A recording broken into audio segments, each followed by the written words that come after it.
আসসালামু আলাইকুম। আশা করছি সবাই অনেক ভালো আছেন। নাগেটস তো আমাদের কম বেশি ছোট বড় সকলেরই অনেক বেশি পছন্দের।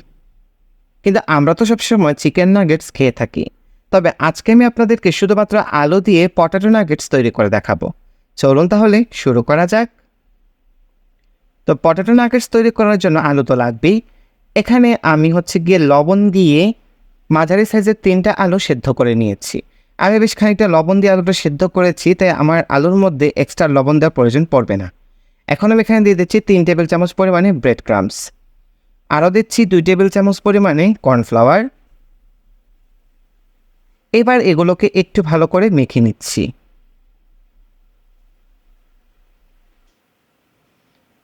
এটা মাখা হয়ে গেছে।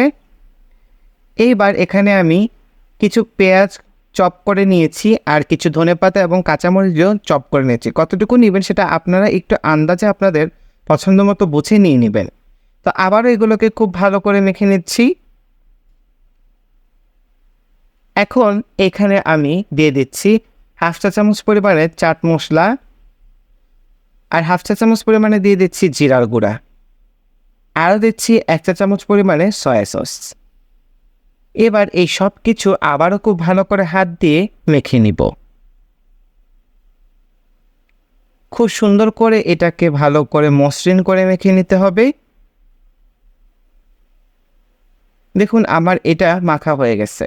আমি এর মধ্যে কোনো লবণ দিইনি, কারণ আমি আলু যখন সেদ্ধ করেছিলাম তখন পর্যাপ্ত পরিমাণে লবণ দিয়ে আলুটা সেদ্ধ করেছিলাম। তাই আপনারাও ঠিক সেভাবে করে নেবেন, অথবা পরে আপনারা লবণ আপনাদের টেস্ট অনুযায়ী বুঝে অ্যাড করতে পারেন। এবার আমি নাগেটসের শেপ দিয়ে দিব। তো আমি হাতের মধ্যে একটু তেল মেখে নিয়েছি যাতে আমার এই শেপটা মসৃণ হয়। তো দেখুন নাগেটসের শেপটা কীভাবে দিতে হয়। নাগেটস সাধারণত শেপটা ঠিক এরকমই থাকে, তাই আমি এইভাবে সবগুলো নাগেটস শেপ দিয়ে বানিয়ে নিলাম। তো আমার সবগুলো নাগেটস বানানো হয়ে গেছে। এখন আমি এখানে একটু কর্নফ্লাওয়ার সাথে পানি গুলে নিয়েছি। এখন এটার মধ্যে প্রথমে দিয়ে তারপর আমি ব্রেড ক্রাম্বসের মধ্যে এটাকে গড়িয়ে নেব। আপনারা সেটা কর্নফ্লাওয়ার আর পানি দিয়ে মিশ্রণটা তৈরি না করে এখানে ডিমের মধ্যেও এটাকে চুবিয়ে নিতে পারেন, তাহলেও কিন্তু এটা হবে। তো এইভাবে আমি ব্রেড ক্রাম্বসের মধ্যে এটাকে গড়িয়ে নেব। আর এই ব্রেড ক্রাম্বটা কিন্তু আমি বাসায় ঘরেই তৈরি করেছি। তো একবার আমি ব্রেড ক্রাম্বস দিয়ে কোট করার পরে আমি আরও একবার একইভাবে কোট করে নেব, অর্থাৎ আমি ডাবল কোট করছি। এই ব্রেড ক্রাম্বসের রেসিপি কিন্তু অলরেডি আমার পেজে এবং চ্যানেলে দেওয়া আছে, আপনারা চাইলে দেখে নিতে পারেন। তো এটা ডাবল কোট করে নিচ্ছি, একইভাবে আমি সবগুলো ডাবল কোট করে নিব। তো আমার নাগেটসগুলো ডাবল কোট করা হয়ে গিয়েছে। কেউ যদি সংরক্ষণ করতে চান তাহলে এই অবস্থাতেই প্রথমে ডিপ ফ্রিজে রেখে দেবেন। ১ ঘন্টা ডিপ ফ্রিজে রাখার পর এটা যখন একদম ঠান্ডা মোটামুটি শক্ত হয়ে যাবে, তখন আপনারা এয়ারটাইট বক্সে অথবা জিপলক ব্যাগে ভরে এটাকে ২ থেকে ৩ মাসের মতো সংরক্ষণ করতে পারেন। তো এইবার এগুলোকে আমি ১৫ মিনিট রেস্ট দিয়ে দেবো ফ্রিজের নর্মাল চেম্বারে। তো নাগেটসগুলো ফ্রিজের নর্মাল চেম্বারে ১৫ মিনিট রেস্ট দেওয়ার পরে এখন আমি এগুলোকে ভেজে নিচ্ছি।